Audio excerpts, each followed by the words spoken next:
बड़ा बड़ा ओल है, बड़ा बड़ा कद्दू है, ये सब किसानों के द्वारा है। तो उसका जो आकार बढ़ रहा है, ये कोई वो इंजेक्शन वाला नहीं है, ये हाइब्रिड्स का इस्तेमाल करके बढ़ाने का काम कर रहा है ताकि उसकी आमदनी बढ़ सके। उसके लिए तत्परता के साथ काम कर रहा है और टाइम टू टाइम हम अपने साइंटिस्टों के माध्यम से लोगों को गाइड करते रहते हैं। हमारे कृषि विज्ञान केंद्र भी है पूरे बिहार के हर इलाके में, तो उसके माध्यम से लोगों को ट्रेन करते रहते हैं, सहयोग करते रहते हैं। बहुत सारे चीज़ में सब्सिडी ग्रांट भी देते हैं ताकि किसान अपना उत्पादन करके अच्छे ढंग से बाज़ार में लाने का काम कर सके। का उत्पादन भी होगा, ऐसा हमारे साइंटिस्टों ने रिसर्च किया है। तो अब तो वो दिन आ जाएगा बिहार की धरती पर कि हम जम्मू कश्मीर, जहाँ ये खास तौर पर केसर का उत्पादन होता है, और बिहार के हर क्षेत्र में उसका फैलाव करेंगे और केसर उत्पादित होगा। केसर भी उत्पादन होने वाला है बिहार में। हाँ बिल्कुल। नमस्कार, मैं हूं देवांशु। आप देख रहे हैं न्यूज़ फाउंडेशन पटना के गांधी मैदान में बागवानी महोत्सव 2026 का आयोजन किया गया है और बिहार के कृषि मंत्री जो है इस बागवानी महोत्सव में पहुंचे हैं और देखने के लिए क्या कुछ है खास बिहार के किसान इस बार बागवानी महोत्सव 2026 में लेकर आए हैं। और थोड़ा देखिए, घूम घूम कर जो है वो जायजा लेते हुए जो है वो कृषि मंत्री जो है रामकृपाल यादव जो है वो नजर आ रहे हैं। आपको बता दें कि इंतजार जो है उन लोगों को जो है वो रहता है, पटना के लोगों को रहता है इस बागवानी महोत्सव का।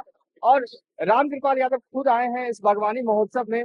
ऐसे पूरे पटना को इस महोत्सव का इंतजार रहता है। कई नई चीजें, नई जानकारी कृषि संबंधित जो है वो देखने को मिलती है। इस बार क्या है खास बागवानी महोत्सव में? ये एक्चुअली अच्छा है कि किसानों द्वारा जो उत्पादित फल या फूल है, जो भी है, आप देख रहे होंगे, सब्जी है, वो सब प्रदर्शनी के तौर पर आता है। और किसान को उत्साहित करने के लिए कृषि विभाग हर हमेशा सहयोग देने के लिए तत्परता के साथ काम करता है। किसान वैज्ञानिक तो है ही है, लोग वैज्ञानिक के अलावा भी किसान अपने मेहनत से बिना कुछ किताबी ज्ञान हुए एक अलग से वैज्ञानिक के रूप में है। तो शोध करते रहते हैं, शोध के हिसाब से वो फल सब्जी उपजाने का काम करते हैं। ये सब देख रहे होंगे आप, बड़ा बड़ा ओल है, बड़ा बड़ा कद्दू है, ये सब किसानों के द्वारा है। तो उसका जो आकार बढ़ रहा है, ये कोई वो इंजेक्शन वाला नहीं है, ये हाइब्रिड्स का इस्तेमाल करके बढ़ाने का काम कर रहा है ताकि उसकी आमदनी बढ़ सके। उसके लिए तत्परता के साथ काम कर रहा है और टाइम टू टाइम हम अपने साइंटिस्टों के माध्यम से लोगों को गाइड करते रहते हैं। हमारे कृषि विज्ञान केंद्र भी है पूरे बिहार के हर इलाके में, तो उसके माध्यम से लोगों को ट्रेन करते रहते हैं, सहयोग करते रहते हैं। बहुत सारे चीज़ में सब्सिडी ग्रांट भी देते हैं ताकि किसान अपना उत्पादन करके अच्छे ढंग से बाजार में लाने का काम कर सके। अब हमने किसी रोड मैप फोर्ट में ये प्रयास किया कर रहे हैं, जो माननीय मुख्यमंत्री जी का निर्देश है कि साहब हम बाजार उपलब्ध कराने का काम करेंगे। तो मार्केटिंग के लिए अब हम व्यवस्था कर रहे हैं, नए नए बाजार समितियों का हमने निर्माण करवाया है। आगे भी हमारा प्लानिंग है कि और बाजार छोटे स्तर पर भी डालें ताकि किसान आसानी से अपना उत्पादित सामान बाजार में ले आ सके और बिचौलियों से उसको छुटकारा मिल सके।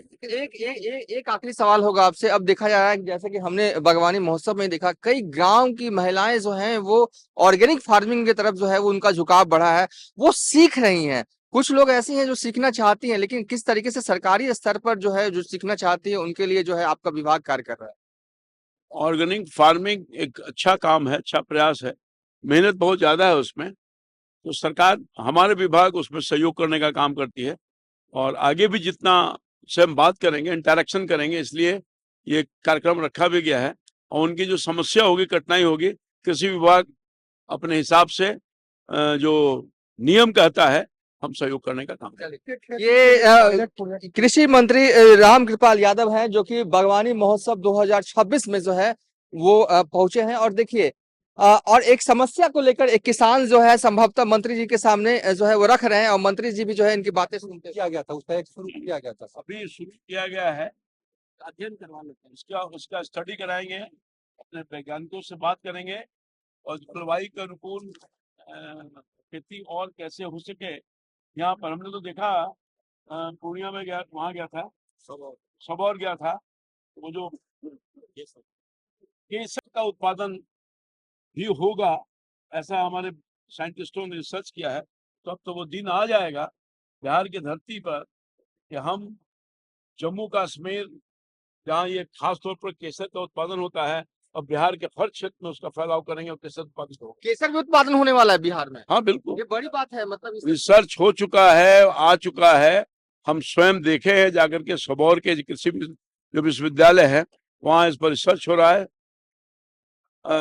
और मैं समझता हूँ कि लगातार उस पर काम चल रही है, आगे और भी काम होगा, केसर का उत्पादन यहाँ होगा। तो चलिए, बड़ी बात जो है वो कृषि मंत्री रामकृपाल यादव कह रहे हैं। वो कह रहे हैं कि आने वाले वक्त में बिहार में थ्रेशर का भी उत्पादन जो है वो होगा। देख सकते हैं कि आप लगातार जो है वो मंत्री महोदय जो है वो जायजा ले रहे हैं और खुद भी जो है एक तरह से जिस तरह का प्रोडक्ट बिहार के किसान जो है वो उपजा कर लाए हैं, वो बड़े बड़े चाहे वो आप में लौकी हो, कद्दू हो, जो भी आप चीजें देख रहे हैं, चाहे केला देखिए, जो भी इनके पास प्रोडक्ट है बेहतरीन है। और इसको देखकर कहीं ना कहीं कृषि मंत्री भी जो है वो प्रभावित दिखे। फिलहाल अभी तक के लिए इतना ही। आप देखते रहिए न्यूज़ फॉर नेशन।